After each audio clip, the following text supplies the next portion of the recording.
Well, good afternoon, Scott Baker. Mikey, how are you? Friday, November 7th, time for another edition of Lead Better. This is our chance to talk about the admired leadership field note of the day. I have a feeling today's I could say it's highly charged. It's actually about that. The headline is Leading a Highly Emotional Colleague.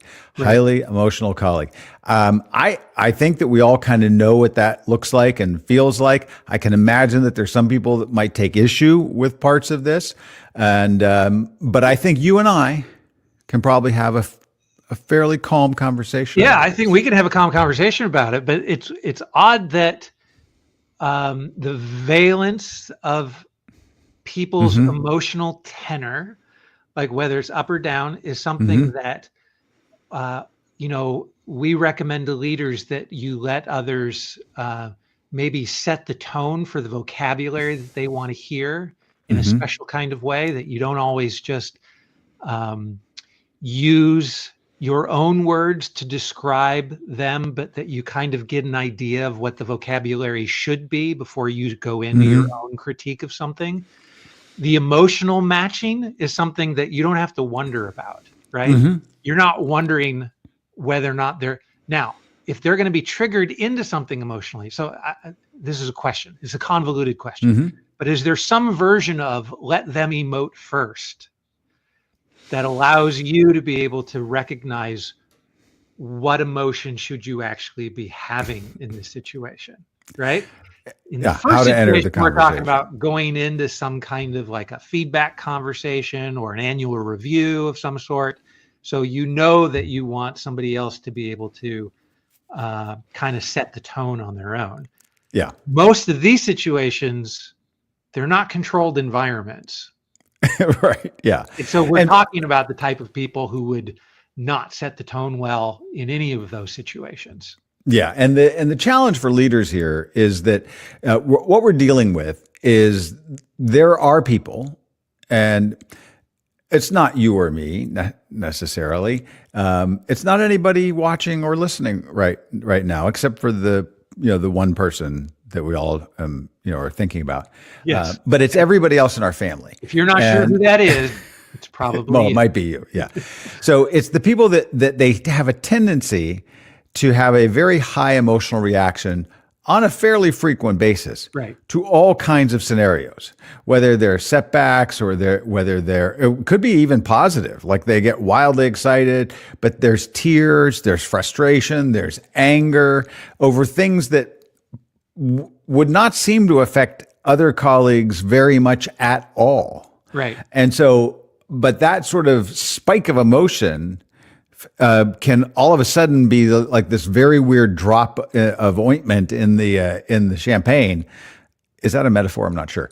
And so then and then it makes everybody feel really weird, including the leader. So the point of the field note is we all know that this happens. There are people that just react emotionally. They seem to be more emotional. And maybe there's some great benefit to that in certain circumstances. But what do you as a leader do when you have somebody on the team that responds like that? Yeah, I worked in an organization where a lot of our communication throughout the day was on radios. So we would be calling on open channels. We had 2 or 3 channels. Like when we had something a little more private to say, we would say, can you go meet me on 4? And then we would change our channel to 4. And then the expectation was that it was a little more private. But you could tell immediately who the panic communicators were on the team and who were not the panic communicators, just based upon their radio talk, right? And they would come on and they would communicate something in a certain way, and just the emotional tenor of their voice. And it was always so funny when it was like actually not a big deal, the thing they were communicating, but it's almost like they were nervous about pushing the button on the radio. So it amped up their throat in a way that would just make them. And so everything that came out was this emotionally charged panic that came out, even though it was a very calm thing. And because it was an open channel, everybody on the team got to observe the way that this person would communicate, right? And so it became a very normal thing for us to talk about panic communicators as like a certain type of person who communicates in panic, right? So And it was emotionally charged colleagues, but we just called them panic communicators, right? Mm-hmm. It was always so funny because we always knew who in the room that we were talking about. We would have a morning meeting where the entire staff would get together. There'd be 50 of us in a room, and our leader would want to talk about panic communicators, and but we all would know it's these two people that you're talking about, right? And I always kind of wondered if they knew that they were the ones who were being addressed here. But it was funny that our leader felt the need to be able to kind of address it to everybody, because at the same time that they were trying to correct the panic communicators' cadence, they were also telling the rest of the team, don't overreact, right? Right. Because that's exactly what you need to do. And at the time, we didn't have these 3 rules that are numbered here in the field note for us. Mm-hmm. Would have been a great one. I might forward that to my former boss here. That would be a good idea. Now, panic communicator, you might have, I think we would often think of people who become either emotionally frustrated or angry. Yes. I've known, people. I remember a producer in one television station where I worked who got fired because of their overly emotional reaction in terms of frustration and anger. And I think those are dominant ones. We think of people going to anger management. I've worked with colleagues, 1 or 2 in particular. I can imagine that they would just get upset and go into somebody's, office and cry and complain about things or feel really desperate about things. And at some level, I remember having to supervise some of these folks and be the leader. And some people would be like, we need to get rid of them. And I was like, there's also an element here where it means that they really care. Right. And so there's actually, in the person that was tearful, in the person that was angry, maybe in the person that was sort of the panic communicator, you're like, I have a feeling that you care more than 90% of the rest of the team. So maybe there's a way to work with this that actually is to everybody's benefit. And so part of the initial admonition in the field note is very rare you have a leader who's got a world-class degree in therapy or counseling or psychoanalysis. So you have to just kind of go in understanding that some people are going to have different kinds of reactions.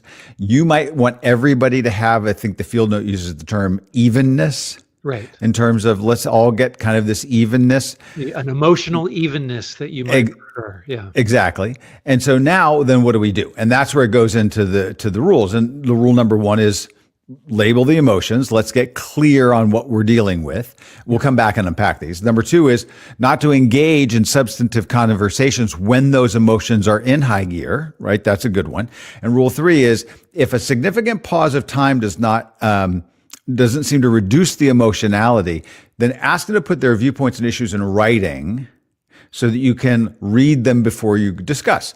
Those are 3 very sort of simple steps that can kind of put some guardrails, we sometimes use that term, around this circumstance. I think those are all helpful. Right. So number 1, label the emotions that they're expressing. This feels dangerous to me.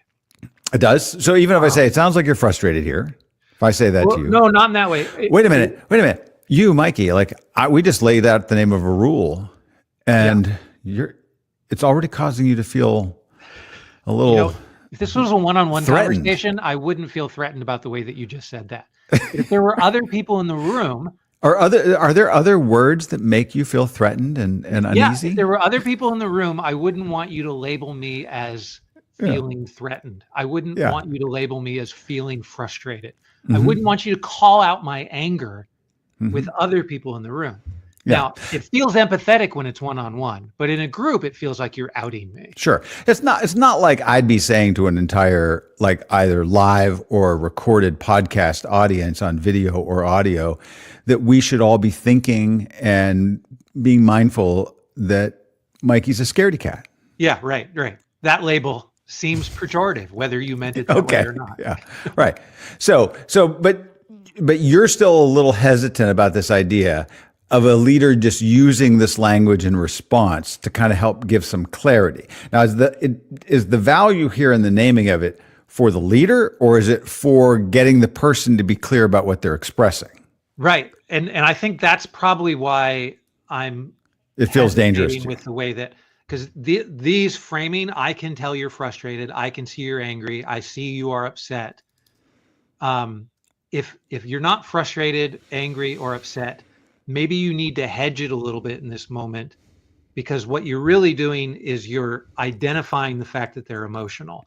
But I've learned that I should never say that somebody is emotional, especially if you're married to the person in the middle of that being emotional, right? Yes, right, yeah. So if I'm going to just label it that way, it does say that the leader needs to identify this without being judgmental about it, yes, right? Exactly. So you could say, without it seeming, I mean, I think a lot of this is in nuance and tone, which is so much of being a leader, which is, it's one thing for me to say, well, I sense that you're feeling frustrated, right? It's different if I say, it kind of seems frustrating. And I get that. I don't know, I mean, on a 1 to 10 scale where you are on the frustration level right now. If I'm normalizing the conversation, then you're like, yeah, like we've talked about, if you said, we've talked about this 11 times and she's still doing that on my team. And that more orders came in and we don't even have the capacity to deal with the ones we have now, right? Whatever that thing is, we're like, yeah, okay, I get it. And now we're actually putting it. Now, I do think that the idea that, there is an idea that we talk about in admired leadership around the idea of the power of naming things. And we do know, even psychologically, that when things are unnamed, they take on a scarier role, right? So that you need to name the dragon that's there. And that's why. No, I'm with you. I just maybe would put in a little hedge. Like, I can sense you're upset. Is that a good word for what you're feeling? Like, and allow them to be able to label it in the way that you're talking about it. Yeah. I think that that's a good way. So, all right, number one. So let's go on to number two. Don't engage when the emotions are in high gear, right? So let's say that your partner, maybe your wife, is acting extremely emotional. And if I were, as a third party observer, being like, I would be too emotional too if my husband were a scaredy cat like that. So whatever, but you would see that the value would be like, okay, it's not even to say to the person, all right, let's cool down. Why don't you go, take some medication, and then when you're feeling better, we'll talk about it. That's not going to help anything.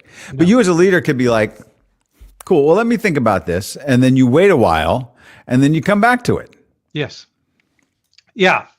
Now, if you are going to introduce the idea that maybe you should not hammer your way through the hard feelings and the arguments and keep on going, then there needs to be like a culture that says, and with a husband and wife relationship, it's a culture that says it's okay to go to bed angry with each other. It's okay.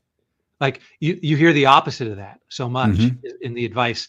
Someone's walking around with the camera during the wedding reception asking for advice for the bride and groom. That's always going to be mentioned. Never go to bed. I think maybe you should be allowed to go to bed angry so that you could talk about it tomorrow when you both have calm heads. But if you don't have a culture of that, it feels like you're sidestepping, feels like you're breaking some kind of norm. Good point. Yeah. Right. And so you need to talk about that. So you're saying, like, if you kept going on the conversation before you went to bed, and somebody's going to throw, a glass across the room. Right. Whereas if you just went to bed in different rooms. Yes, exactly. Maybe the next day it's a little better. All right. Let's get to number 3 here because we're closing in on time. If that significant pause of time doesn't reduce the emotionality, like you can just tell 2 days later, this person is a live wire on this, then you might kind of come back as the leader and say, give me your outline on this, write it up for me so that I can look at this. And by getting that into writing, the person then organizes their own feelings. And we actually know this. So both in the psychological literature, like the naming of a thing. It's why I was going to use the illustration of the Dr. Seuss book. I can't remember which one it is, where it's about the vug under the rug. Is very scary, but it has a name. It's a vug. What are you scared of? It's that lumpy thing under the rug. So if you've named it and if you've written about, and this is known in the literature, if you write down past memories that are bothering you, once you organize them, then it becomes less terrifying to you as a person. So if you as a leader are saying, write down your frustrations, then what we're doing is we're helping that person organize their thoughts into a narrative, into a story, which is not a casual thing. It's actually the way that we process reality and the world, and you're helping them do that. And now we're taking the power of the emotion they're feeling and we're channeling it into something that can be powerfully productive. Right. And I don't know why it took a clunky looking awkward shark in the movie Jaws for Spielberg to be like, I'm not going to put that on camera. Therefore, it's going to be scarier if we leave it if I don't show it. Yeah. Unseen. Brilliant. Right. Yeah. And that's basically what we're pointing out here, that if you show the shark, it's not that scary anymore. Right. So, and then if you actually break down the mechanical shark into its basic functions, oh, there's a lever, oh, there's a handle, oh, that's actually used to be a toaster, right? And it's all clunked together in this mechanical, then it's not scary at all anymore. Yeah. Right? Right. So break it down into its parts. And in a lot of ways, what are you doing there? You're distancing yourself and you're becoming the scientific observer of your own situation. And that distance allows you to be like, well, let's figure out the best. Your ego is removed. The best situation kind of can emerge at that point because you've put on the scientist robe instead. Yeah, very much. Well, the field note ends by just reminding leaders that when you have these moments of high emotionality, that in that there is a genuine honesty in the emotion, and that can actually be very helpful. And if you start to complain that you've got emotional people on your team, just think about the opposite of that in many regards. You think you want evenness, but what you might end up with is a lot of people who just say, yeah, whatever. Yeah. Yeah. No, you have to do evenness with excitement. There's kind of a balance there to do. Right. You still want people who care. Yeah, exactly. All right, great. Thanks very much. We'll talk later this weekend. See ya.